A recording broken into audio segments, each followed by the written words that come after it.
What's up? Mando Fresco here, and welcome back to Mando and Friends, presented by Verizon. Today I am with a very good friend, a creative director, a choreographer, an actor, a man that does it all, wears many hats. Today he was actually wearing a helmet on the way in. I wore a helmet today. Side of our studio. Ladies and gentlemen, please welcome Casper Smart. What's happening? What's happening? Beau, How are you? What's up, brother? What's up, man? I'm excited to have you here, man. Bro, I'm excited. I haven't, I've done a podcast, but it was my podcast that I've done. I don't know if I've done someone else's podcast yet. Well, we feel very lucky, bro. Oh, I'm happy to be here. I know you're working on a podcast, so we'll talk about that a little later, man. Yeah. So, a man that, like I said, man, does so many things, wears so many hats. Like, I know that you have a big love for music, and later in your teens, you started getting into dancing and choreography, acting. What came first, though? What was like that first thing, that first love? Krump dancing, Krump, Krump. Just in the hood. I was supposed to be a firefighter my entire life, from when I was like a little boy. You know, kids want to be a doctor or astronaut or something. Mine was, I want to be a firefighter. So even at like 15, 16, 17, I did Fire Explorers, which is like a pre kind of thing for the resume. Yeah. You do all kinds of training. That way you bring it to, at 17 and a half, you can put in your resume, if you will. Yeah. Your application to the academy, and that kind of looks really good on it that you did that. So I put in my application, and then Krump dancing comes along, and I saw it, and I fell in love, and it consumed my life, my world. Everything was that. Like, there was nothing else that mattered at that time. Yeah. And I did that. Then I traveled the world doing that, and at one point within that short amount of time, I said, "Mom, I'm gonna be a dancer." And Mom's like, "Okay, whatever you want to do, honey." She's very supportive. Dope. And then I got my first week of getting signed. I booked a Sean Paul video, like the first week to dance. What video was it? Give It Up to Me. Nice. Yeah, Give literally it up first to week me. of signing it, like as a professional. And this is after I had already like traveled the world significantly.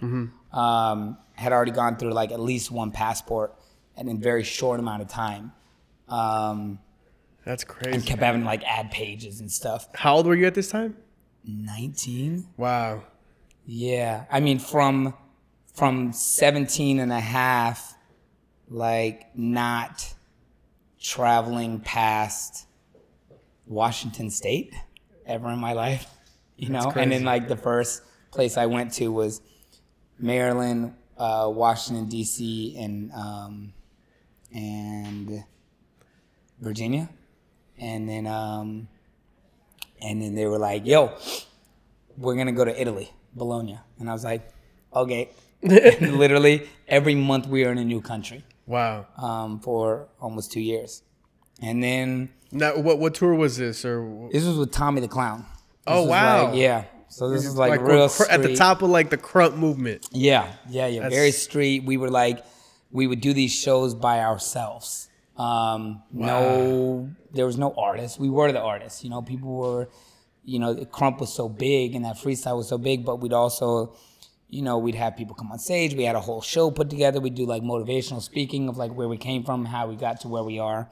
And we would do any performance from huge venues of 10,000 people with just us, which was like a small amount of us, or we would do schools or churches or prisons. And it would be like a motivational thing because a lot of us came from really bad neighborhoods. Yeah. I probably came from the best neighborhood out of the worst, you know what I mean? And I was born and raised in like Anaheim, which was just very Mexican, Santa Ana, Anaheim, that area. But like a lot of the boys came from like Watts and Compton, South Central. And I moved to South Central, then East LA, and then, now I'm a Valley boy. You moved to South Central from the OC?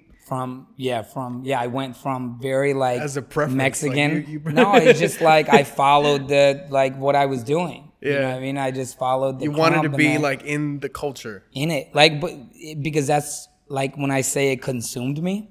And then that didn't work. And I left, and then I went, all I could afford was East LA. I'd already moved out of my home by then. Yeah. You know, and I wasn't gonna go back home to, you know, my parents' house, my mom's house.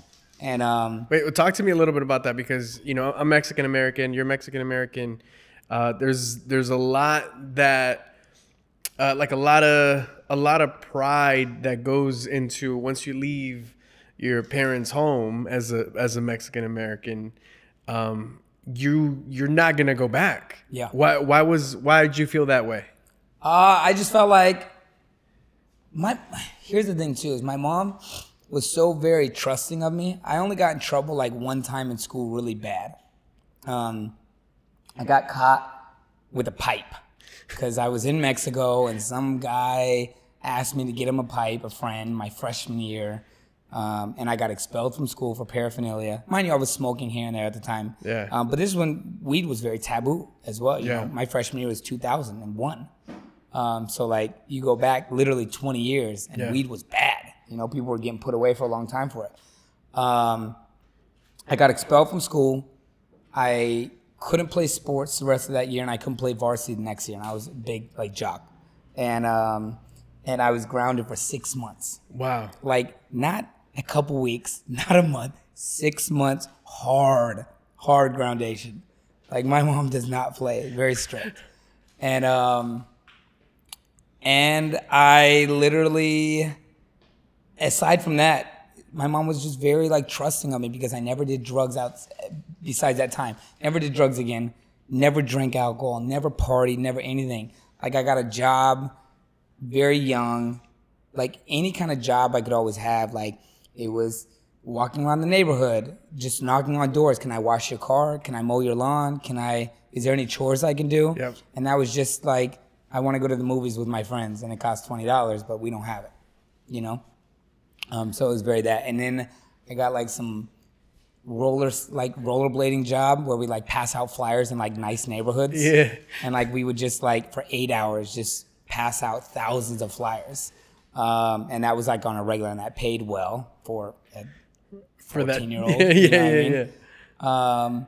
And then I got a job at Subway. It was my first like. You were a sandwich artist. Yeah.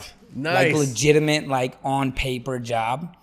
And then I worked like a million jobs, like Chili's, Olive Garden, Cutco, like selling knives, like a debt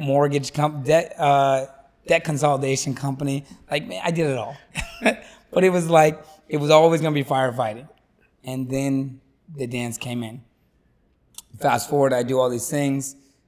I get an opportunity to assist a choreographer, a creative director at the time.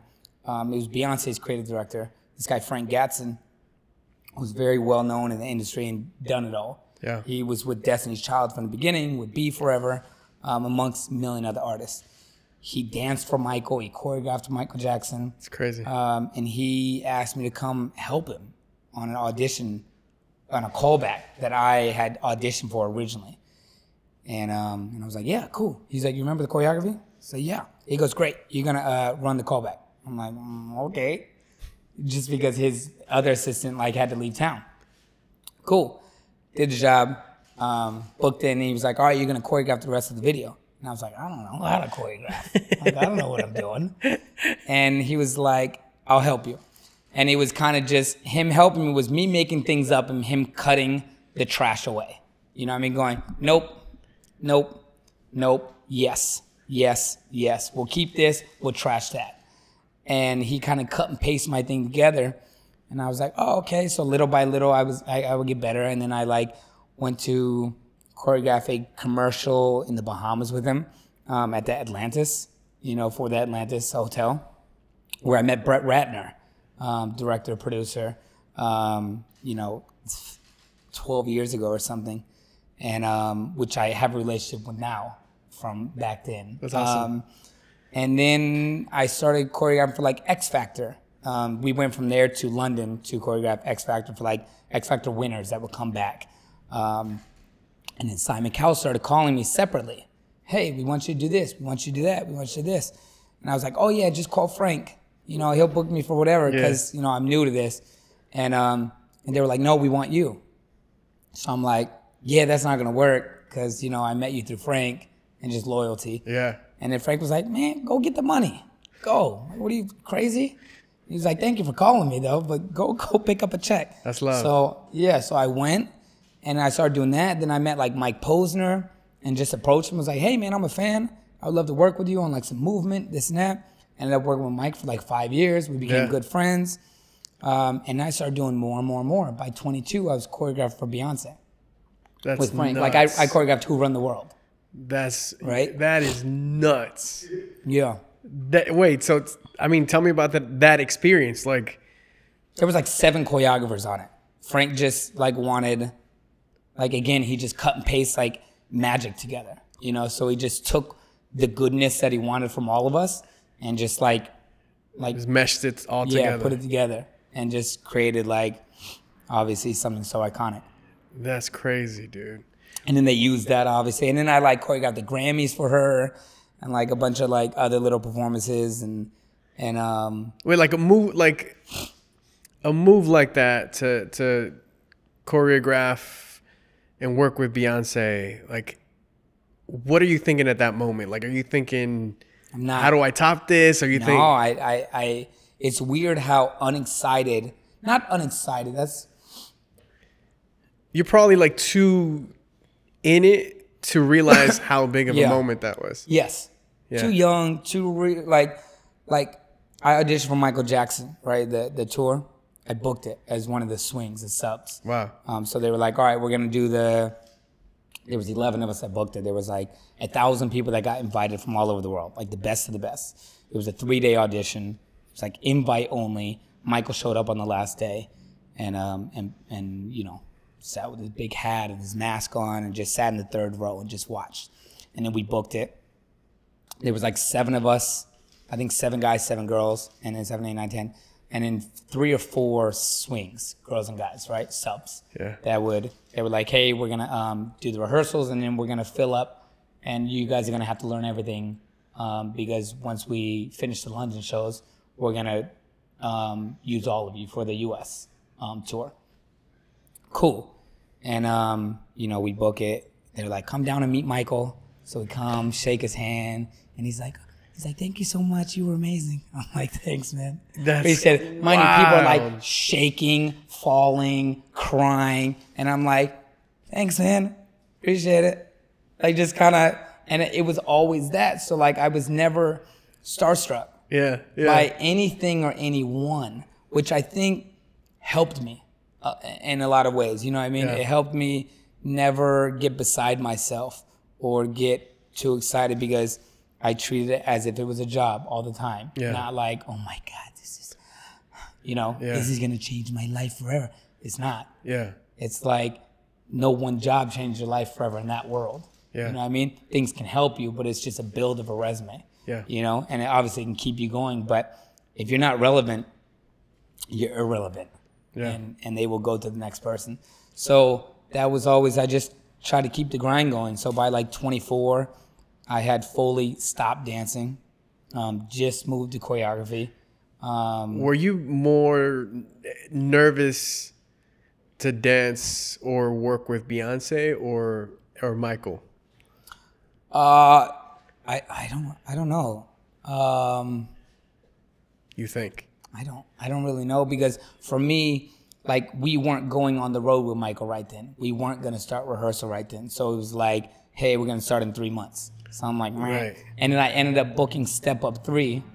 Didn't audition, just directly got called for like the lead bad guy crew. And they were like, 3 months in New York, this huge movie franchise. And I'm like, hell yeah. And they were like, if you take this, you might not be able to do Michael. And I was like, well, Michael doesn't start for 3 months, so I'm out of here. And I was very much like that. You know what I mean? Like, I got to move on the opportunity. And then the day I flew out to New York, Michael passed. The day I flew out. So I was like, wow, crazy. Because if I didn't take that, I would have been out of both jobs, you know? So it's just crazy how the thing, you know, life works, and I just try to stay in the moment of now and not like, you know, like the fact that you're so like immersed in what you do and what you've done, right, from like an early age. Where do you? I mean, it seems like a lot of it is also like built on confidence. Like, for sure. Like where do you think that confidence comes from? My entire life. Like confidence, a little bit of arrogance is like always been there. You know what I mean? And the Krump world was very like arrogant because everything that you see in these like goofy dance movies, you know what I mean? Yeah. Like the street battles and the beef and like it's all real life. It's not so corny because people actually get beat up and killed. That's like crazy. In the real street beef. You know, like I can't tell you how many like shootouts I've been in. You know what I mean? Like been in a crowd where it was shot into or got held up or got a gun put on my forehead or my chest or my mouth or like got a cigarette put out on my neck. Like all kinds of stuff happened. That's wild. You know what I mean? So it was just like crazy things that would happen that kind of just molded you into being tough, but also like just confident. You know what I mean? And like I said, arrogant of when you step on that stage with anybody, or not even a stage, in the street, you know, in the circle with someone else, you have to put everything on the floor, like literally, like it's there, you know? So it's just kind of that carried on through all of my life. And I feel like that definitely helped, and I got better. And when there was things I wasn't good at, I would learn how to do them. Yeah. And I always felt like I went to a Rihanna audition as a dancer younger, and there was like a triple turn, right, which is very technical. No, it was a double turn. Double turn. I couldn't do a double turn, which is very easy now. Yeah. But at the time, I just was, one, not trained, and two, not technically trained. So to do the double turn at that speed and then get right back into choreography, I couldn't do it. So I got cut for not being able to do this double spin. So I was like, that's never going to happen again. And I went to some girls that were technically trained and were like, hey, can you teach me how to spin? Turn properly and spot, you know. And I learned a triple turn, and that never happened again. So I was like a firm believer of if you couldn't do something, or I got caught, you know, cut from not being able to do something, I would learn how to do it. Yeah. That way those mistakes wouldn't happen again. I wish to say I could like put that in my entire life, like everything, or like you live in your learn situation, yeah. And it, like you don't ever do that again. That's not the case. But in that world, it was for me. Yeah. Fast forward, I'm choreographing for Nicki Minaj. Yeah. You know, she actually calls to do Anaconda. Actually, I don't know what she's calling for. She's calling to do a music video, right, is what it is. And they go, hey, you know, we want to hire you for a Nicki music video. She wants you to choreograph something, but she can't send you the song. And I'm like, what? What? Yeah. How am I going to choreograph? And they were like, she just said put some like good moves together to produce something. And I'm like, I don't know the tempo of the song. I don't know what it's about. Like, it's impossible. Yeah. It's literally impossible. And I had met Nicki a couple times. Like, I had worked with her like when I was younger. It's like a dancer, like 21 or something, in like her video with David Guetta. Where Them Girls At, with David Guetta, Flo Rida, and I just saw her like around at award shows, and I would always just be like, hey, how are you? You know, just while we're passing. And I was like, look, tell her to call me. And then she calls me. And mind you, I've never talked to her like this, but I'm like, Nicki, you know me. You know who I am. You know where I've been. You know, like, I'm in this media game. I'm not her. You know what I mean? Not even close. But you know that I live with a magnifying glass on me. Nothing will ever be leaked by me. I promise you. And she's like, I can't take the chance. This is going to be one of my biggest songs I've ever done. It's so important to me. It can't get leaked. And I go, Nicki, I swear on my life, if there's a leak, it will not be from me. You know what I mean? This will stay with me. And she goes, okay, send him the song. So she sends the song. And I'm like, oh, dum, dum, dum, dum, dum, dum, dum, dum. Yeah. And I'm like, I get it. Okay, this is why it's so big. Yeah. And so I go, okay, got it. So I choreograph the video in like 4 hours. We have rehearsal. She comes in rehearsal. I show it to her with the girls. And she's like, oh my God, yo, this is crazy.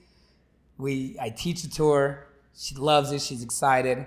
Her and her manager, G. Roberson, sit down with me at the end of rehearsal. And we're like, hey, we got so much going on coming up this year. The album, we need you on board, but we want you to creative direct. And I was like, cool. Went from choreographer to creative director real quick, which is a bigger paycheck. It's more responsibility, but it's just what I like to do anyways because it's full control. Yeah. You know what I mean? Then now I don't have to work for anybody else, and like there's no boss above me. I am the boss. Right. And then the artist is my partner. You know what I mean? Creatively, my creative partner. So we do the video, then we do VMAs. VMAs was amazing. You know, and if you don't know creative director, this is what we do. A creative director is if you're watching a tour, an award show, anything like that, I do the set design. So if there's stairs, there's stage, there's all that. Set design, stage design, video content, lights, pyro, cryo, lasers, dancers, choreography, hair, makeup, wardrobe, look, band, no band, DJ, the IMAG, how it's cut, so how that director has to cut it, down to like spotlights on the artist, which goes into the full lighting, the colors, the set list, what the artist says. Some want me to be very much more involved on what they say, and you know, boys usually give me full creative, and girls are a little bit more like they want to be into it. And then there's like trucks in the back are carrying our stage, our gear, our equipment, tour buses. So it's like sometimes I do the entire budget, which would be like, here's $70 million. Make this budget work for this entire tour for the next 6 months.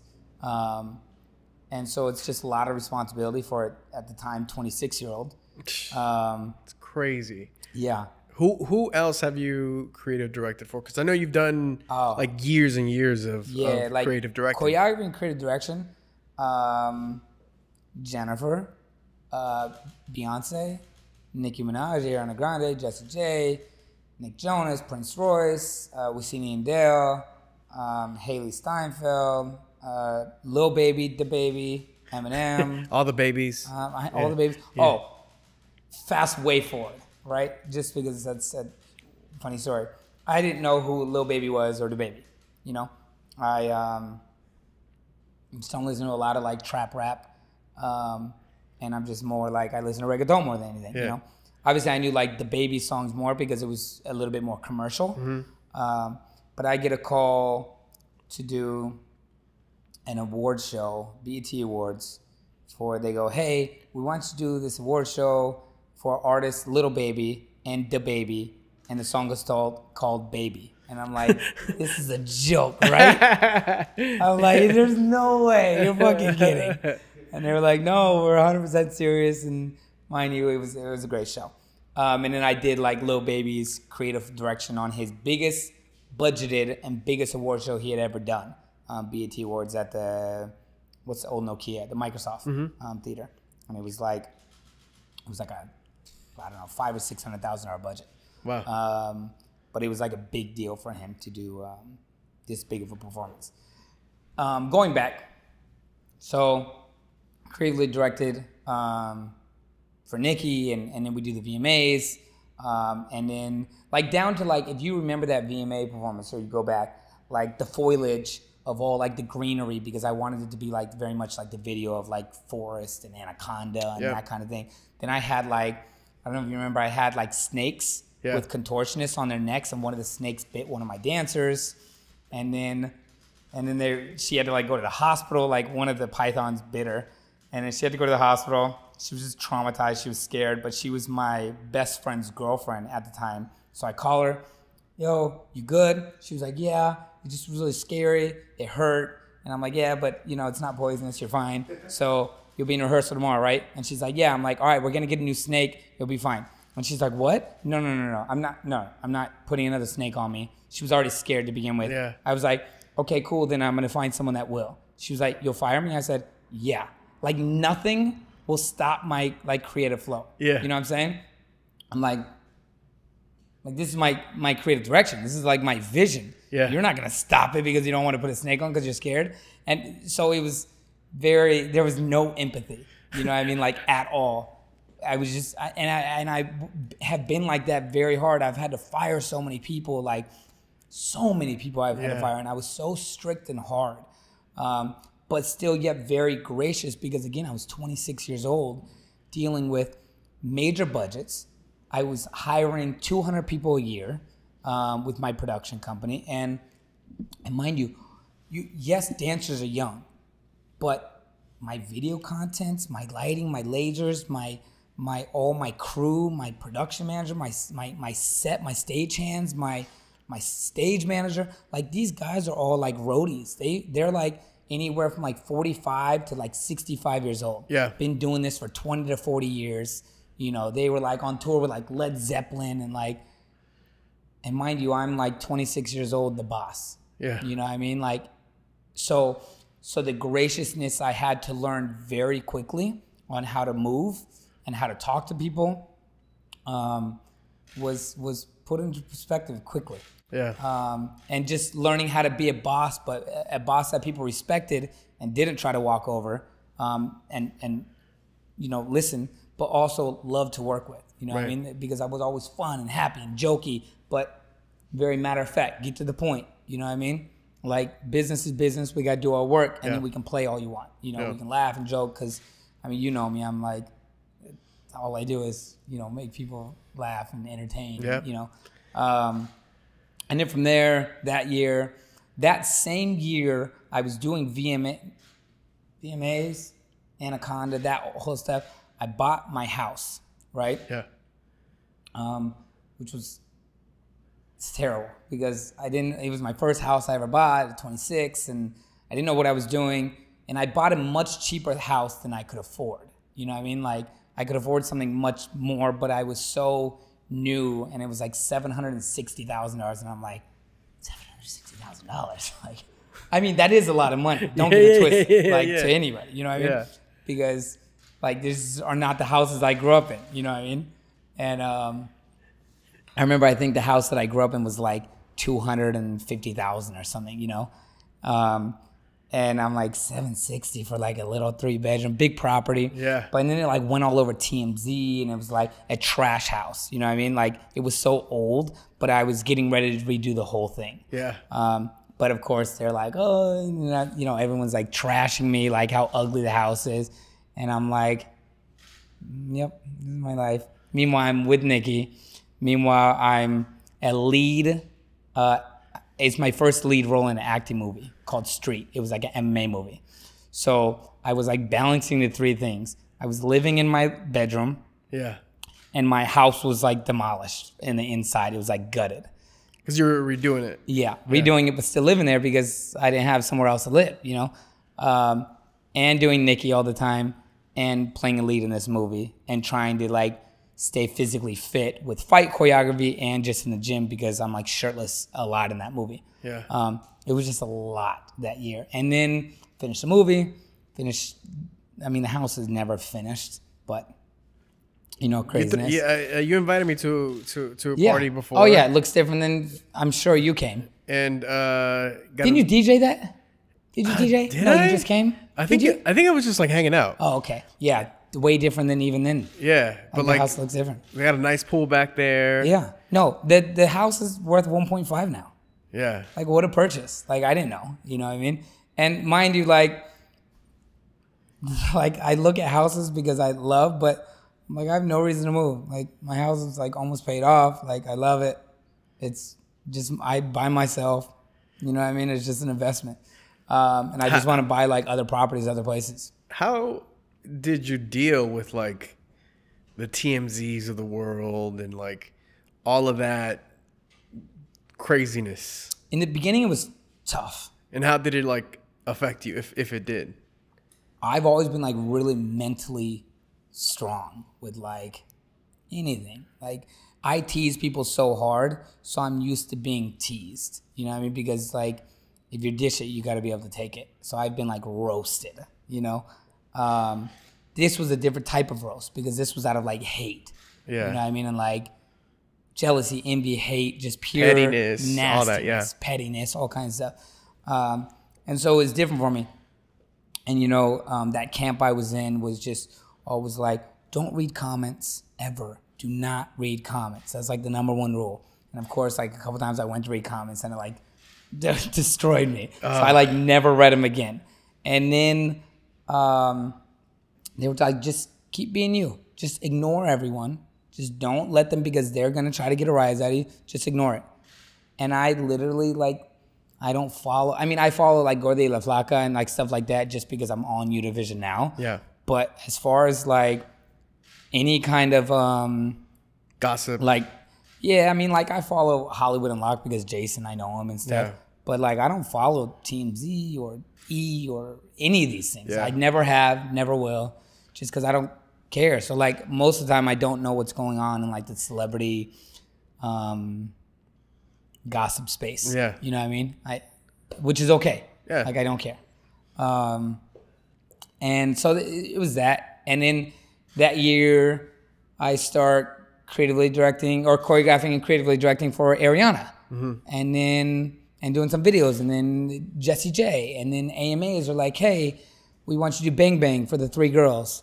You know, Ariana, Jessie, Nikki, and then Nikki, we want to do Better Lies, which was we put her in like very couture and like kind of got her out of the colorful tutus and things like that, and put her in like sexy and grown, and like turned her into that, which she was all about.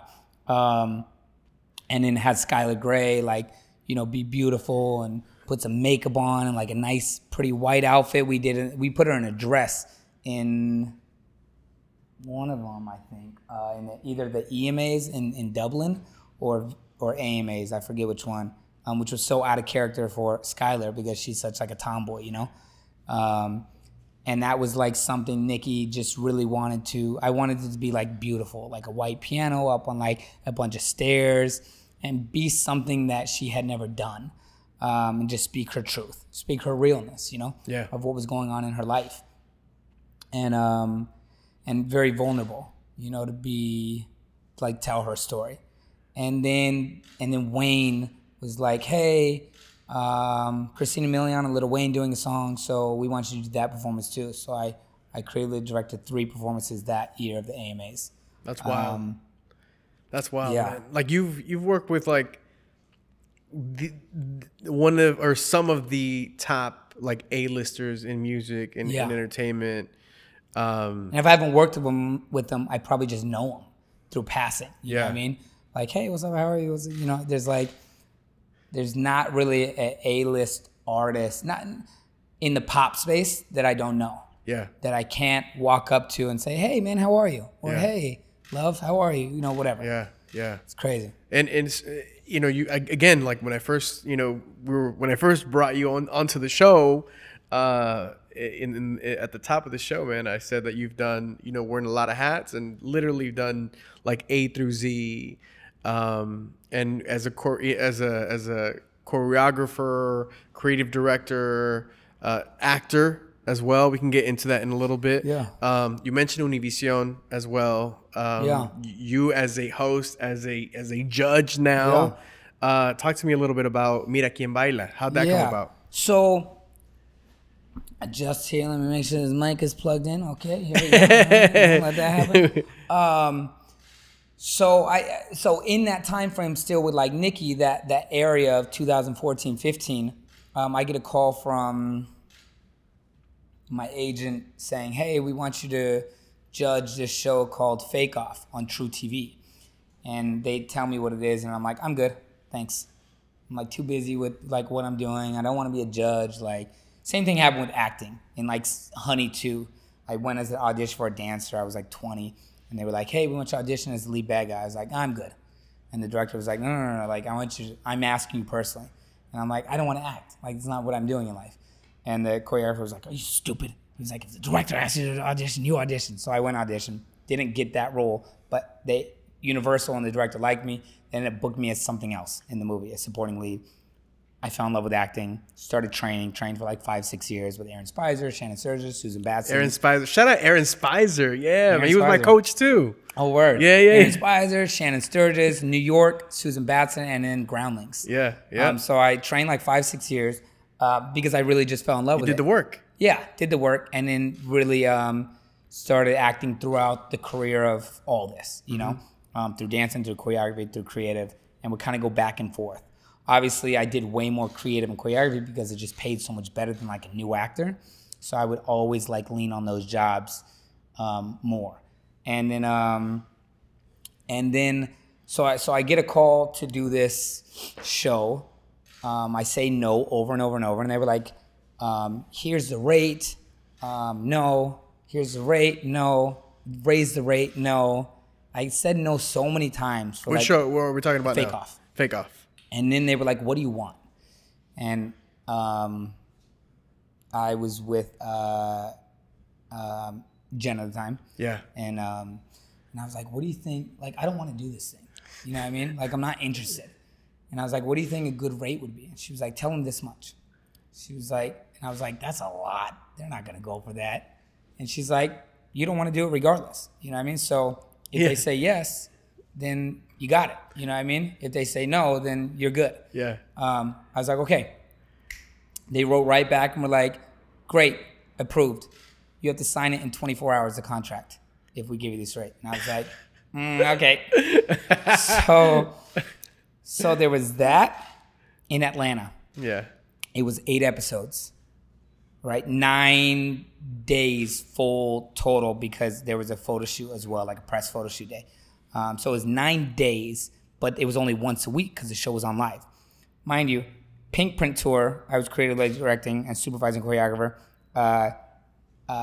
in Philadelphia with Nikki. Yeah. Same exact time. Crazy. Then LA, Nick Jonas is hosting the Kids' Choice Awards. He's doing a 10-minute opening performance with Jealous and like all this stuff. And I'm like, yeah, I'll take that too. So that's LA. So I'm bouncing for a month and a half. A month and a half.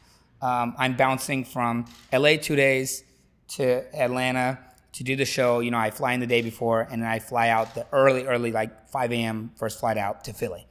So I'm there for like 48 hours maybe, or like 36 hours. And then shoot the episode. Then I go to Nikki for like 2-3 days, do Nikki. Then I go back to Nick, and then boom, boom, boom. So it's a triangle. So I was on probably within just that like month and a half, I was probably on like, I don't know, 10 round trips between the West Coast and East Coast. Like easy. Crazy. And then, but did well, made great money. Yeah, I bet. And then from there, like I had so much fun judging. Like I loved it. It was with Harry Shum Jr. And this girl, Lorianne Gibson, who ended up creatively directing the Pink Print Tour as well because I just had too much on my plate. So I started it, and then she took over, and I just ended up finishing supervising choreography. It was like, yeah, at that point, it was just too much on my plate. And then later in life, I get a call, like a few years later, I get a call for Mira Quien Baila. Yeah. Hey, we want you to come on the show. It's Dance with the Stars, the Spanish version. It's on Univision. You know, it's a big show. It's season 5. We want you to just come judge one time. Cool. What happened to the other judge? Oh, we want you to guest judge because the judge they had, she was pregnant and their doctor didn't want her to travel. So they're like having, you know, guest judges come on. Cool. So I go on the show. Highest ratings they've ever had, right? My one episode. And they were like, nah, bring it back next week. So I went on again. Higher ratings out of 5 seasons, right? There you go. Okay. Bring him back on the season finale of that thing. So it's like 4 episodes later. Highest season finale ratings ever. Nice. And they were like, okay. And then Dayanara Torres won the show. Yeah. Which was Small Circle, because I didn't know Dayanara, but I knew her kids, obviously, through that whole little Small Circle. And then they took the show to Mexico and wanted to have like they wanted to like grab more of the Mexican audience. It didn't work out over there. So they brought it back to, that was season 6. So then they brought it back to Miami, to the United States. You know, obviously Caribbean, South America, Mexico, it's all over. It's the #1 unscripted Latin show in the world. Like we compete with La Voz at the same time, same day, same everything, and we like demolish them. And their budget's like significantly higher. Their judges are huge, you know.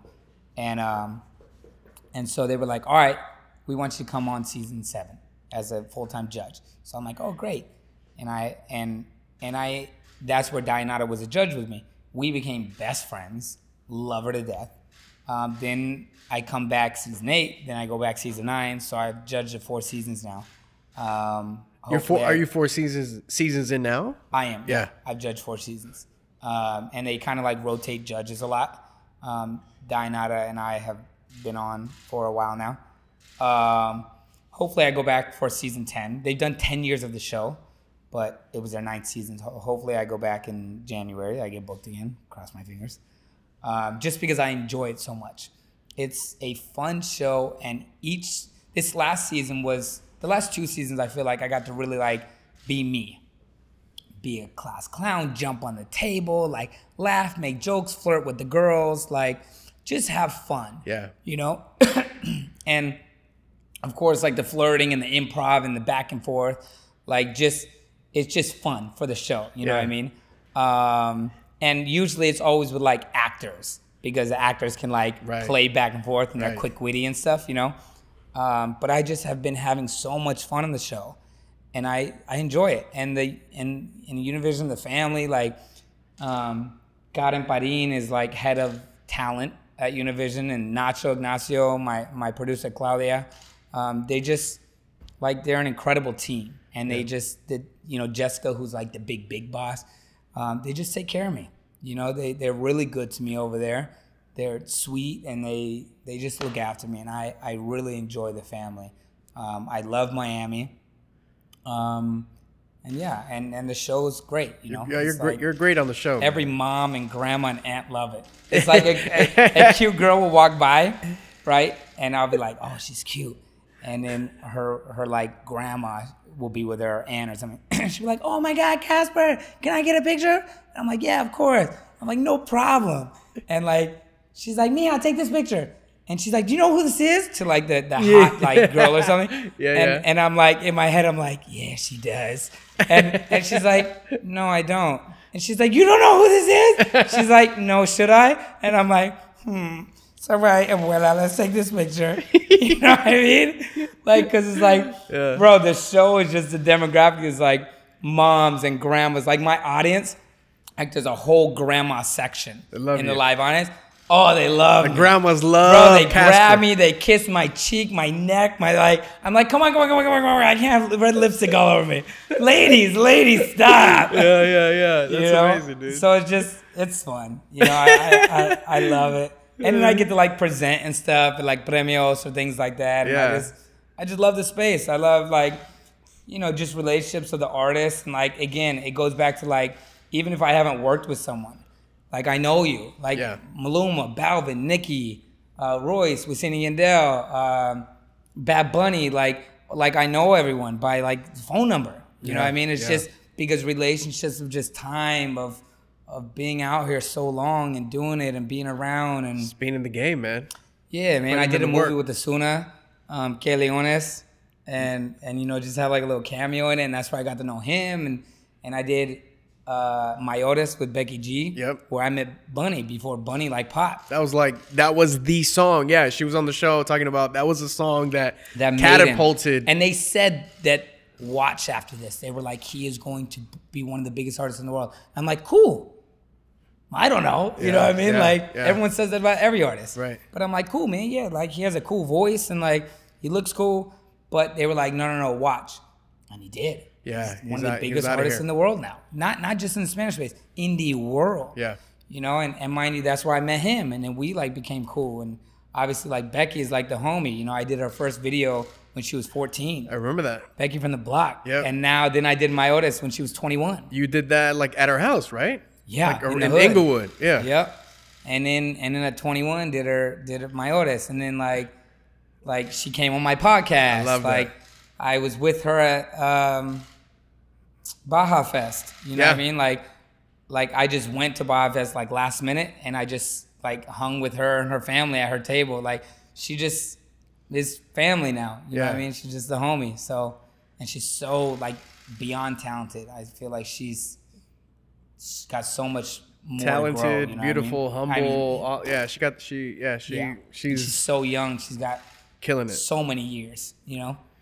So yeah, man, and then Mira Quien Baila, and then the pandemic happened. And then I just got very much into like, I had an accident actually in 2019. I had reconstructive ankle surgery. What happened? Because I remember you being you were on Mira Quien Baila with a cast or something, right? Or you were probably limping. Or were you were virtually there at times? Oh, that was pandemic. That was his last one. I had COVID. This last one. Oh man, that was virtual. Yeah, but 2019 I had and still putting in the work. Yeah, I do what I gotta do. Yeah. So okay. So I want to talk about the pandemic real quick. Obviously, like it changed the world. I'm sure it changed your perspective in life. Yeah. What do you think you gained the most out of the past year and a half? For me, I gained knowledge on economy.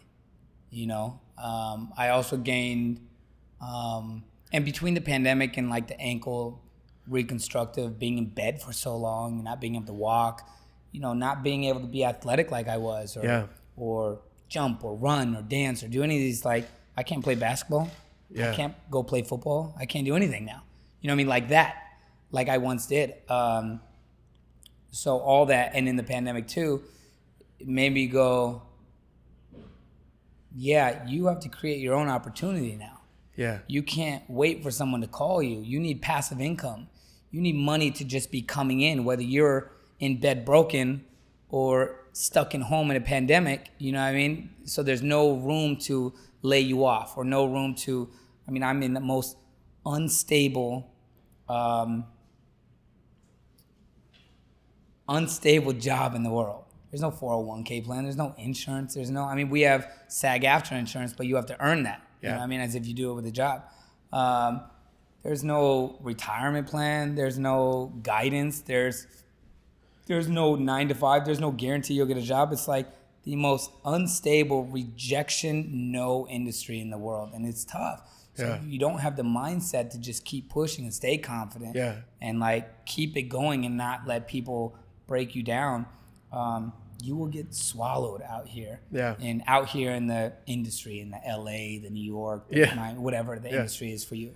Now, this next section of the program is sponsored by Verizon. Verizon has partnered up with Oi Health to offer discounts and savings on telehealth services en tu idioma for customers and their families. And as you guys know, health, and not just physical health, but mental health too, is very, very important. For this next question, I want to highlight mental health in nuestra comunidad. Beau, what do you do to take care of your mental health? I know we talked about like therapy a little bit. Yeah. I did some therapy when I was younger on just kind of like becoming a better person.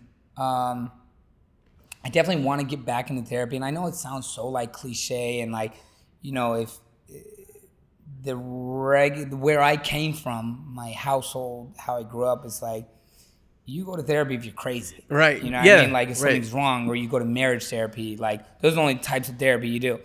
As you evolve in life and you get older and more wise and just around a higher caliber people, you start realizing, people go to therapy because they want to be better.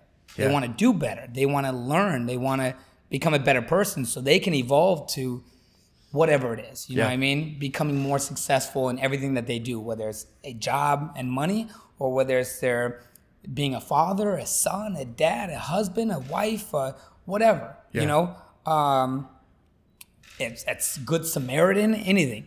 And so, like, I feel like I do want to go work on some things on, like, my bucket is never filled.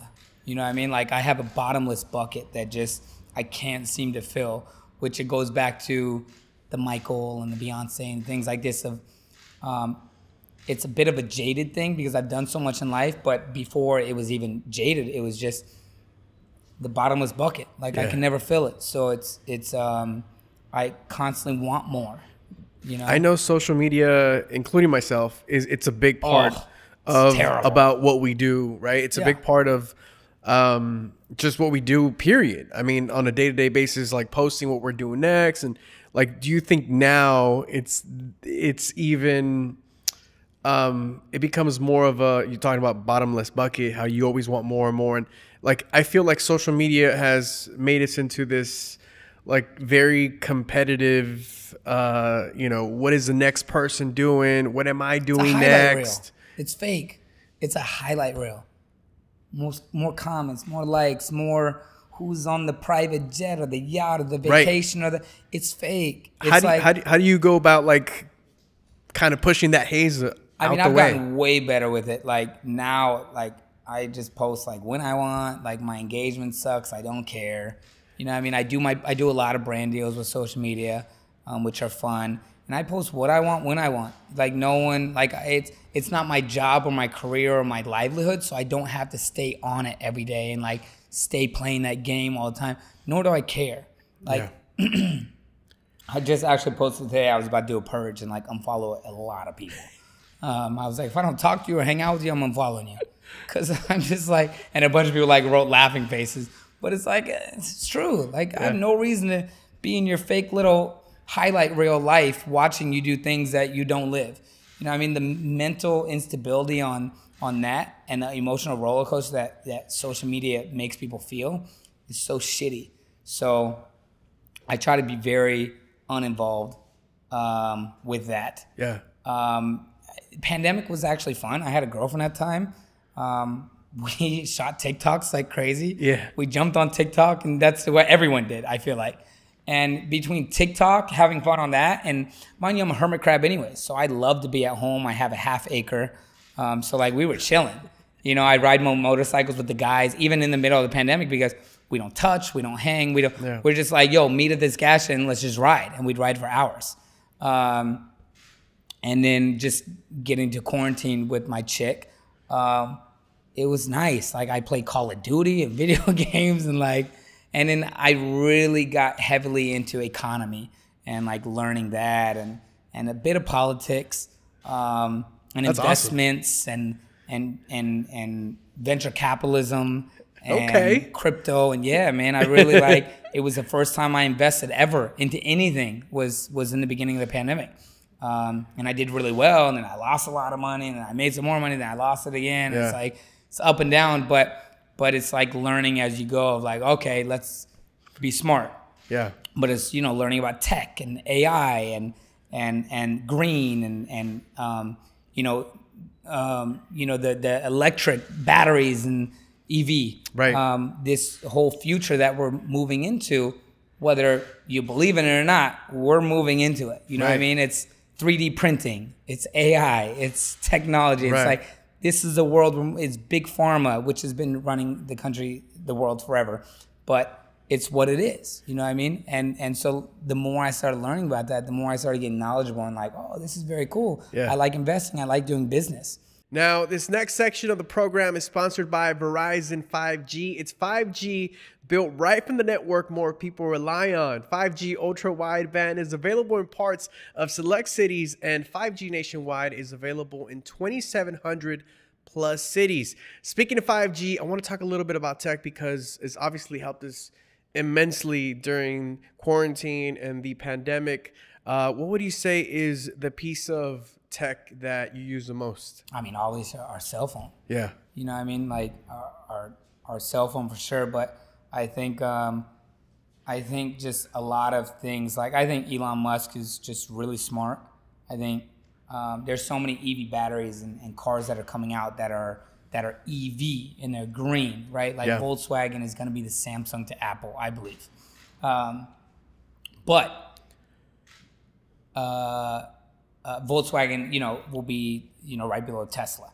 But Tesla's not, I don't think, a car company. It's a data company. It's a tech company, which is why the stock is so high. It's like $730 something today. And then it split. The company split, and it like broke down to 5 ways and jumped down, and it went back up. But Tesla went up so freaking high. Yeah. Are you gonna cop yourself an AI robot? I probably will at some point. Honestly, I don't have any like electric car. Like, I'm picking up a new Corvette today, the new C8. Nice. Yeah, I have a deal with Chevy, so I'm doing that with AV Chevy out in Lancaster. Nice. So I'm working with them, but I also have like a truck, a Hemi. I have a bunch of motorcycles, Harleys. I have like old school cars. So like I'm not so like I love Teslas, but I'm just not like the quiet EV battery type of guy. I'm like the loud. You want to rev. You can't rev in an electric car, right? Like I want you to hear me coming through, like smashing. Like I want you to hear it. But I do want a Tesla at some point because I've driven the car enough times and I'm like the X and I'm like, oh, it's great. Yeah. Like it's so incredible. But it's obviously we'll be forced at one time. I don't know if you know this, but gas cars by I think in California it's 2030 or 35 in California. China I think it's 28 or 27, 28, 2028. That they will no longer sell gas cars. They will be obsolete. You can buy used gas cars. Obviously, you can own them, but you cannot. There will be no more for sale. It will all be EV battery, which is great for our environment. It is great.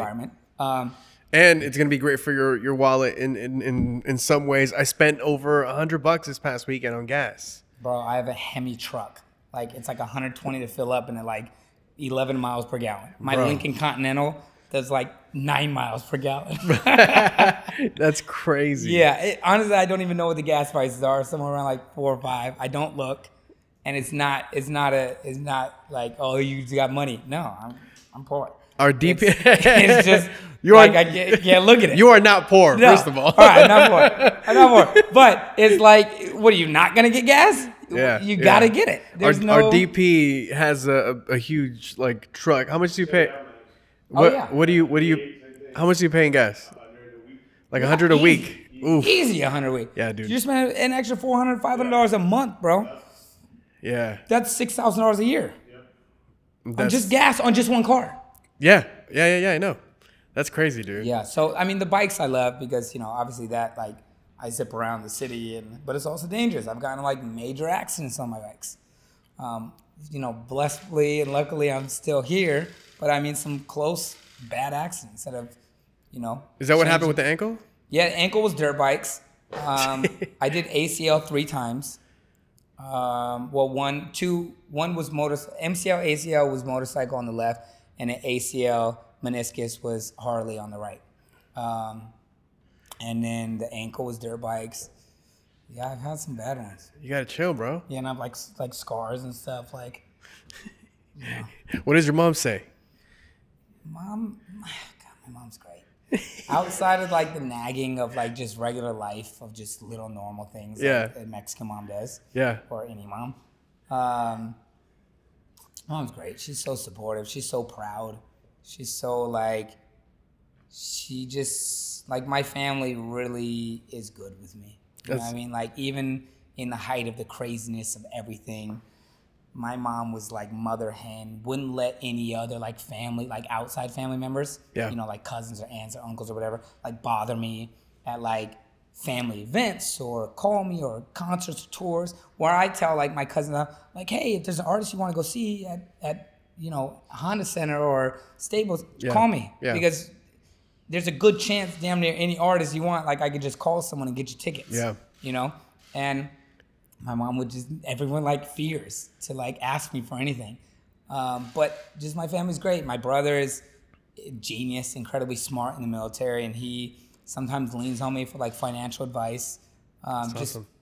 because I have a knack for business, and I never did. Yeah. But it was always there, you know what I mean, that I just kind of fell into, which is why I'm kind of doing all these other entrepreneurial type things. Coming from a Mexican household, what are you most proud of being, Mexican American? What do you say? It's crazy because like we grew up so American, you know what I mean? Like my mom didn't speak Spanish. Her Spanish, she speaks Spanish now, but it's so white. You know, like, It's pocho. Oh, she can't even like roll her R's. But she speaks it, you know, she understands it fluently. It's just when she was young, it was don't speak Spanish. Like you're American, Right, you're white, right. don't speak Spanish. You know what Yeah. I mean? Because it was very racial and racist back then. But you know, I grew up in the house with my mom and stepdad, and my stepdad's full Puerto Rican, but he's a white boy, like full 100% Puerto Rican. But like, and his parents are like, you're like, Mrs. Bragan, where are you from? And she's like, we're from America. You like they're not from Puerto Rico. You know, they won't say it. They're from America because they came over here, you know, illegally at the time. Yeah. And he was born in New York, and then they just claim like they're Americans. Yeah. Like that's what you gotta be. And so, you know, as we are this age, and it's so, I feel like cool to be Latin now. Right. It's just different how they were brought up, you Right. know, grandparents or even our parents. But yeah, it's like, the household was very like, my stepdad's like a surfer, like computer guy, just speaks Spanish, but never speaks it. Like even when his parents would speak to him in Spanish, when he like goes over and stuff, he answers in English. You know what I mean? It's just very that. But most proud is probably most proud of like what I've accomplished, of where I've come from. Yeah. You know, like I've done a lot. You know what I mean? I've lived, like I don't know, what is there, 180, 190 countries in the world? I've probably been to 140. Wow. Like I've traveled more than any 100 people you pull off the street, combine them together, and I've probably traveled 3 times as much of them as them. You know what I mean? But not only like paid for and paid to do it. Yeah. So it's just blessed. Blessed. You know what I mean? I was going to say that, yeah. Blessed, and done some amazing things, met some amazing people. It could definitely be stressful and lonely and hard in this world and industry that we're in, and fake. But you just find yourself and, you know what I mean, do your own thing, and just, I don't know, you know, just blessed. I'm proud of what I've done. Yeah, for sure, and man. And I feel like I'm nowhere where I want to be. Not even close. But right now I'm like trying to set up for family. You know, that way, like when I do get the girl and have the kids, like my family gets to live a very plush life. Yeah. I want to live in a place where I have like horses and like, you know. Do you know how to ride horses? Oh yeah, that's like a hidden talent. Yeah, I can ride horses better than I can do anything. Better than I dance. Better than I ride motorcycles. Like, so my grandpa was like a Mexican cowboy. So he rode motorcycles and horses. That's it. Wow. And so I had to learn how to ride bareback at a really young age, like 4, before I was allowed to ride with saddles. Like I was in my mom's stomach on horses. My mom was riding with me pregnant. Wow. So yeah, like my whole family rides horses really well. But I like really dove in. And yeah, I can get on like any untrained horse and like go for a ride. That's crazy, dude. Yeah, I'm weird skill set. I'm as city boy as it gets, bro. I've probably been on a horse when I was like 9, but like someone rode with me and they were hugging me like this, bro. Yeah, no, that's something that I gotta pick up, bro. Well, because we have the house in Mexico, so we'd go back and forth. My mom's dual citizen; she goes back and forth, and we had a horse. We had horses, but like I spent so much time down there, which is so crazy. I still need to pick up Spanish. Well, this next portion we're gonna do in full in Spanish, by the way. And I'm messing with you, bro. We have rapid fire with Beau Casper Smart. You Rapid ready? fire. Yes, I am. Okay. Favorite song to dance to? To dance to. Anything really salsa. You get down with the salsa. I've seen you on your IG. Yeah. Yeah. Yeah, definitely like something salsa. Favorite Spanish word? Mira. Mira. Mira. That'll get Mira, someone's look attention. Acting or dancing? Acting. Biggest celebrity crush growing up? Making good. Making good. I like that. I like that. Favorite Spanish show? Mira quien baila. Look into the camera and say it. Mira quien baila. Favorite Latino food dish? Mexican. Carne asada. Favorite piece of tech that you use? My cell phone. Best song to play at a Latino party? Salsa. Best singer of all time? Ooh. Best singer of all time? Mm-hmm. I don't know. Woman or man? It's up to you. Too many. Too many amazing people. I don't know. Give me a woman and a man. Adele, Beyonce, Demi Lovato, Ariana Grande, phenomenal. Mariah Carey, Celine Dion, man, Michael,